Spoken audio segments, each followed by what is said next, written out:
প্রথমে আপনাদেরকে ভিডিও ফুটেজটা দেখাবো। দেখুন, বাদলশীল সিপিআইএম এর নেতার অর্থাৎ শহীদ স্মরণে কিছুটা আয়োজন করেছিল বামপন্থীরা, আর সেখানেই উত্তপ্ত কেউ।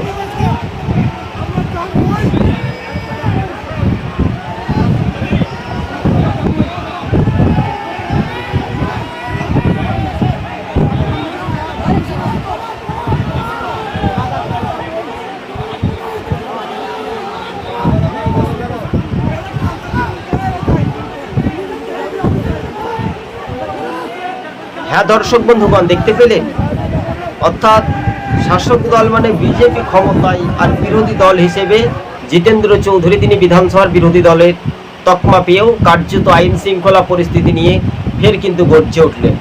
আপনারা দেখতে পাচ্ছেন সবুজবঙ্গ নিউজ। আমাদের চ্যানেলটি যদি ভালো লেগে থাকে অবশ্যই শেয়ার করে পাশে থাকবেন। আজকে ছিল আমাদের এই পর্যন্ত প্রতিবেদন। ফের উত্তপ্ত ত্রিপুরা।